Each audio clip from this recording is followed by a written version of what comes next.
My name is Charles Jackson. How old are you? I'm going to be 50 this year. Oh wow, you look good for your age. Really? Thank So you. you said that you were in foster care, correct? Yes. What age did you go into the foster care system? I was almost 14. I turned 14 in August. It was the June prior to my birthday. That's So a it. couple months. How did you transition into foster care? What was it? What happened was myself and my twin sister, we had some issues at home with my mother was there, my stepfather and his mom, and there was some abuse, neglect, and some sexual assault based basically mostly my stepfather. So his friends found out about it and they called the police. And so we were interviewed separately prior to the big event that happened. They scheduled a time after the interviews took place to go there and arrest him and remove us from the home. The police did. And when you were removed, where did they take you? I didn't get removed. I ran away. You ran away. I did. Why'd you run away? Well, they had my sister in a car, and they told us to. They were arresting my stepdad, and they told us to get a bag and go into our room and grab what we could. So I grabbed the bag, grabbed a few things, went out to the backyard, hopped 2 fences, ran down the street, went to my friend's house, and asked his mom if I could stay the night. And how long did you stay there? About 3 months. When somebody came by looking for me, we were out riding our bikes. This was in Southern California. We went to another city to go to a bike shop, and somebody came by. His mom told me that somebody came by looking for me, and they had a drawing of me, and it was, I guess she said it was pretty accurate. And they were looking for me. They were accusing me of a crime, so I got a ride to Riverside County, a couple counties over, and actually stayed with my stepdad's nephews and his ex-sister-in-law. Oh really? How was that? Well, it wasn't good either. The mom was never home. She worked like 3 jobs, and the kids, technically my cousins, were stealing a lot, shoplifting. My older cousin took a phone booth or a phone machine, like a payphone, and we were trying to break it open. And I was sleeping in the back of a car a lot. I slept in some garages, some cars, some trucks. One of the neighbors had a truck with a shell, so I slept back there a lot. Sometimes we were locked out. When she'd go to work, she'd lock the doors, and of the apartment, we couldn't get back in. So during all this, did you have any contact with your sister? She was in Orangewood. That's the child haven of Orange County. It's the same thing. And yeah, I talked to her on the phone a couple of times.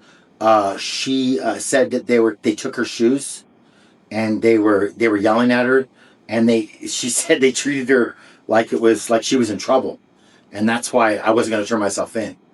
What had happened is, I guess my grandmother got her out. My mom's mother got her out, and then again, somehow they got the phone number. Either my cousin's mom told them I was there, and they called and gave them the phone number, or somehow they got the phone number. I don't know how they did it, but they called and asked if they sent my aunt to come get me, would I go? And I asked where I was going to go, and my aunt said I would go to my grandmother's house. And so I agreed. I hadn't seen my sister in months, but I said, we're twins, me and my sister. So I hadn't seen her in months. And so I agreed, and I didn't know what was going to happen. My aunt came and got me and took me to my grandmother's. And I didn't have anywhere to sleep still. I slept on the floor. My sister slept, I think she was sleeping on the couch at the time. And we had to go to court. That's the reason they wanted me back, because we had to testify. Against your stepfather? Yes. And pretty much I found out it was my mom, too. We weren't allowed to see her, because I'm guessing some kind of neglect. She wasn't home a lot. She was out partying, using drugs and stuff. And I think my stepdad used that against her to keep her to shut her mouth, because he was beating me and locking me in the closet, tying me up. Pretty much all the allegations you could think of, he did to at least one or both of us. We were like, either we were neglected or abused. We didn't have any food. We would cook. They made this big pot of tomato sauce, and it was sitting on the stove for sometimes weeks, and we would reheat it, boil whatever pasta we could find, noodles or elbow macaroni, and pour the sauce over it. And that's what we have. I won't eat spaghetti to this day. It's been like 40 years, and I haven't had spaghetti since. Because of that. Mm-hmm. It just brings me back to a place I don't want to go. So you were living with family. You didn't go into childhood. I never went to. But did you get a caseworker? Did you get anybody there to help you? We were forced to counseling. And I imagine we had a caseworker, but I wouldn't have known, out of all the people and the police and the attorneys we talked to, I wouldn't have known who it was if you showed them to me. There was a lot of people we talked to. It was kind of like we were shuffled around. And oddly enough, I'll get to that later, but I was trying to go to school this whole time. I actually didn't go to school for a while. And when I was at my grandmother's house, it wasn't that good either, because what happened was, particularly for me, I can't speak for my sister, but I'm sure it was similar. I didn't trust anyone. Basically, the people that were supposed to be looking out for me kind of screwed me over. So there was no trust for me. Any adult I thought was suspect. How did you feel screwed over? Because everybody that was supposed to be protecting me hurt me. See, I grew up like this. I was in that house since I was 2. So I didn't know that people were abusing me. I thought this was life. I only came to realize that things were different in my house than other people's when I went to my friend's house and saw how they lived. To me, this was how life was. Did you get a lot of support from did you have parents in the home? 2 parents? In your friend, the friend you went to see? Yes, they wanted to adopt me. And so did, I ended up taking a job when I was in high school, working for a school book, like a school book fair, where you just set up the book fairs for the elementary schools and you put all the books in the cases. Those people would try to adopt me as well, because I had nobody. I mean, my grandmother, she was an alcoholic. My aunts, uncles were drug addicts, alcoholics. I didn't even learn drugs were illegal till school told me. I saw my uncles doing lines of cocaine on the dryer, and I didn't think there was anything wrong with it, because my stepdad, my mom, I saw joints, I saw weed, cocaine. Methamphetamine. Do you have a history of drug use? Yeah. You do? Yeah. Okay. Well, it was something that everybody did. I had no idea it was wrong until they told me in school, and then I came home and told my parents, don't listen to those people. So you talked about, you went to school, and so you were out of school for how long? I think it was like 5 months, maybe 4 months. I lost track of time. There was no reason for me to pay attention to a calendar. My birthday came and went, and I didn't even realize it. I turned 14 at some point. Didn't even know. So when did you go back to school? I went back to school. I went to Catella as a freshman. And I think the school was maybe 2 or 3 months already started. Would have been my freshman year. I kind of graduated from middle school posthumously, because I wasn't there. And they gave me the okay to go to high school. I was supposed to go to Savannah. But because of the move, and because I had to stay near my grandmother's house, I slept in her garage for a long time. My grandmother's garage, because I had nowhere else to sleep that was private. So it was kind of, and in California, the weather's good. So the garage isn't a big deal. And you were going to school living in that garage? Yeah. Did you have access to, bath products and things like that? Yeah. You just slept in the garage? Yeah, and I worked at that school book fair. So every time I was in school, I paid for my own clothes. I worked for, I bought whatever I wanted, concert tickets, my own, I bought my own food a lot and stuff. It was like, I think she was getting money from the county to have me there, but I wasn't there all the time either. I stayed with friends a lot. Kind of did what I wanted. So tell us about what turned it around for you. I'll tell you. Did you have any mentors or anybody helping you? No mentors. I will tell you, I shouldn't say, maybe I had a mentor that kind of jumped in at the end. I'll get to that in a minute. What really turned it around for me was I didn't want these people that did this to me to ruin my life. They already ruined my childhood. I didn't want them to ruin my adulthood as well. So, and I did really well in school. Straight A's, honor roll, departmental award in geometry and law. And so, what had happened was by the time I was a senior, like I said, I did really good. I was working, going to school. That was my life. By the time I became a senior, one of my teachers, and unfortunately I cannot remember her name. I should, because this stuck out to me as one of like the pivotal moments in my life. She gave me a permission slip. We were going to learn about Chaucer, the poet. As you may or may not know, Mm-hmm. Chaucer's poems and writings are risky. They're very risque. Sexual, yeah. So we had to get permission from our parents to hear about this, or we'd have to go into a different room. She gave us the paper, and I went ahead and I was a ward of the court. I was allowed to sign my own permission slips. I could sign myself out of school. I was independent by this time. I signed a permission slip and put it back on her desk as I was getting ready to walk out. And she said, "Hey, Chuck, get back over here." I said, "Yeah." She goes, "You need to take this home." I said, "No, I'm allowed to sign. You can look it up." I said, "I'm allowed to sign for this. I'm allowed to sign for my own stuff. I don't need that." She goes, "You know what? Take it home and just prove to me somebody at home loves you." And I almost started crying. She could see my face. So she said, "I'm sorry." She said, "Stay after. I want to talk to you." So I stayed after, and she said, "Hey, give me a minute. Can we stop for a minute?" Yeah, you're fine. I'm sorry. I'm starting to fall apart here. It's okay. Perfect. Okay, Chuck. So you were talking about you had a mentor. You were in school. Yeah. Why you're in this? Are you considered a foster kid at this time? I was a ward of the court. That's what they called me. I don't know if that means foster kid or what it means, but I was basically independent with kind of like, if anybody would have hit me or if anybody would have abused me, my grandmother would have went to jail. That's what they explained to me. Right. I was also mandated to go to counseling, and we were forced. Me and my sister were forced. We ended up escaping that later on due to a technicality. But I'm sorry. Okay, what happened? Get back to the you had a permission slip because you guys were doing Geoffrey Chaucer, Canterbury Tales, yes, which is extremely racy. I get it. Yeah. She told me, "Hey, I just want to know that someone loves you at home." And she saw a look on my face. I probably welled up a little bit, and something. I don't know what I did, but obviously she knew I was affected by what she said.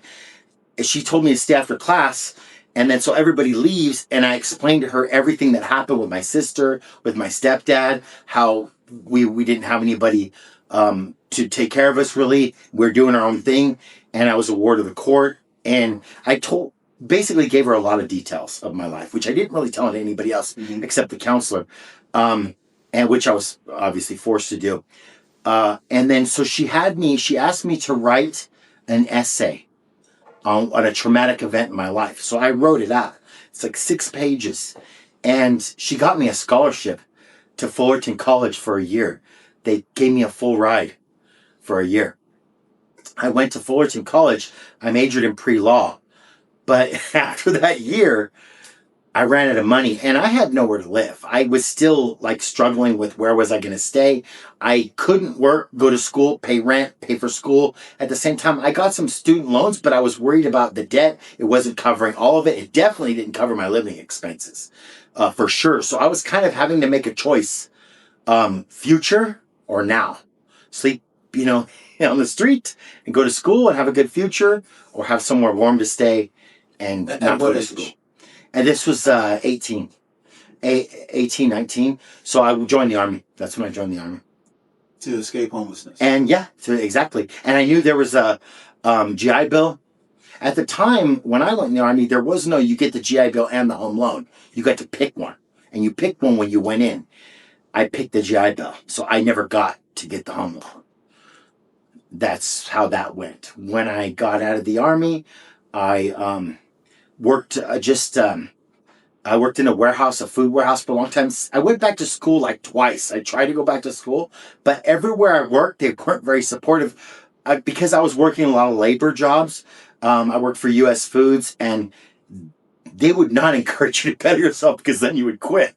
You'd leave. You're not going to get a bachelor's degree in state lugging food cases. It's backbreaking work. Paid really well, and I had enough money to live off of, but I couldn't go to school. How did your time in foster care define who you are? Because I got to tell you, you're a pretty positive guy.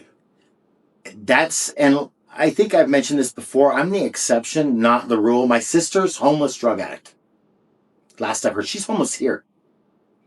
We can't help her because she's She's trouble.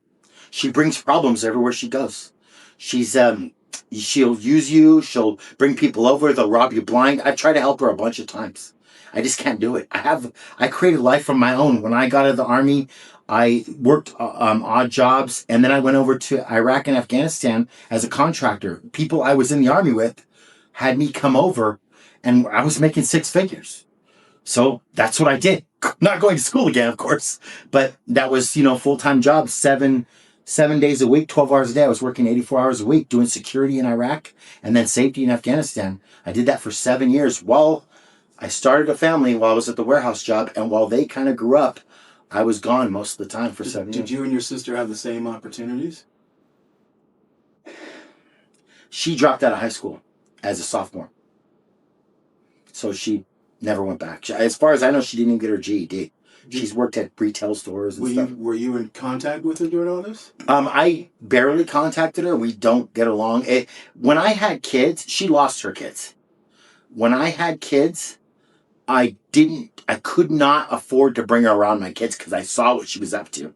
And I didn't want her ruining my kids' lives like my youth was ruined. I was thinking, if I bring this chaos around, my kids are going to end up like me.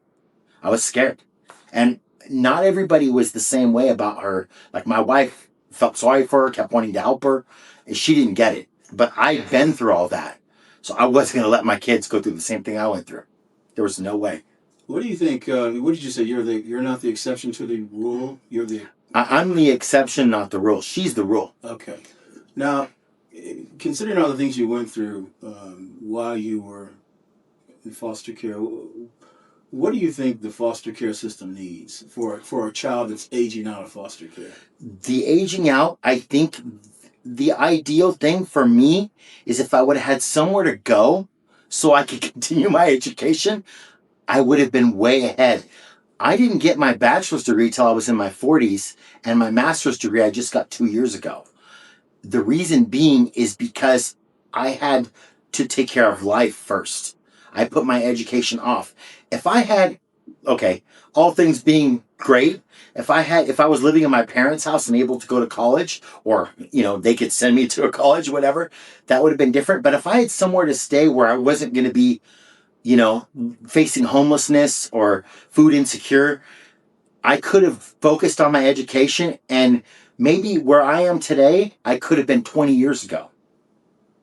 I see. That was a great answer. How does this define you? How do you think this... Well, I think it means that I'm resilient, and I also think that maybe I could be an inspiration for somebody else. I would hope that things would change, though, so everybody doesn't have to struggle or go through the hurdles that I had to, where they could get ahead quicker. It just took too long. So you're in your 50s now. Do you think that the foster care system has improved at all since those many years ago? I'm sure they have. There are some transitional programs, but there's always room for more. There's a lot more people to be served than there is service, in my opinion. I want to ask you about your mental health, though. Is it still rolling? Yeah. So you didn't go. You don't have to go into detail about any type of event that happened in the home to get you removed, but you said they required you to go to counseling, right? Yes. And did the counseling help? No, it dug up memories that I didn't feel. I want to talk. If I'm going to talk about something that happened to me, I want to talk about it on my own terms. I don't want to be put in a room every Tuesday afternoon and be forced to bring up memories that I'm not comfortable with somebody sitting across from me that I'm also not comfortable with. But don't you think it's important to explore those things? I think it is, but I think you need to do it on your own terms. It's the same thing with addiction. If you're not wanting to quit, you could get court ordered all anybody wants to, threatened with 20 years in prison. It's not going to work. You've got to be open to it. Right. I'd rather tell my friends what happened to me. Did you ever circle back around and get and tell someone on your own terms or get counseling on your own terms? What I did was when I continued my education, it helped me a lot learning how. I have a bachelor's in organizational psychology, or master's in organizational psychology, and a bachelor's in homeland security. And me getting my education really helped me understand how people work, what things I was doing, why I was doing them. I was probably headed in the same path that I said I would never become, because I didn't trust anybody. I was burning bridges. I didn't care about my sister. I gave up on her. I did, because I didn't trust anybody, and I didn't trust that she wasn't going to be damaged for me. I was putting up walls because everybody else was a problem. I didn't see the problem that I was. When did you start trusting people? When did you start opening yourself? I mean, you got a wife now, you got kids. A lot of kids in foster care have a hard time making connections. And how did you get over that? It was, and it wasn't always. I was not the person I am today. I started out as a horrible father. In fact, if I wouldn't have went overseas and been able to kind of like reevaluate myself and get alone for a little bit and see what it was like without having a kids, or without having my kids with me, without having my wife with me, if I didn't get that respite that I got over there and got to see some pretty horrible things, I think that I would never have turned it around. I turned it around because I learned to appreciate everything before I completely lost it. I was almost given a second chance. This is what my life could be like if they didn't exist, or if I lost them all. When I went back home, I had a bigger appreciation for how lucky I was to have a family, how lucky I was to have a wife, how lucky I was to have kids that missed me. The money wasn't bad either. Not bad. How you doing now, Chuck? I'm doing better, a lot better. I'm happy. I'm hoping to, right now, because, you know, I'm kind of settling in. I'm hoping to be an inspiration, kind of. I'm thinking about writing a book or something. I want to help somebody else, want to know it's possible to overcome your circumstances, not to let them define you, but kind of set out and make your own way. And two, if we can get some kind of change to where there's something that can give these people a boost, give them a lift. I'm not talking about a free ride, just help them out. You know? Right. That's it. If they're willing to work, help them. Thank you, Chuck.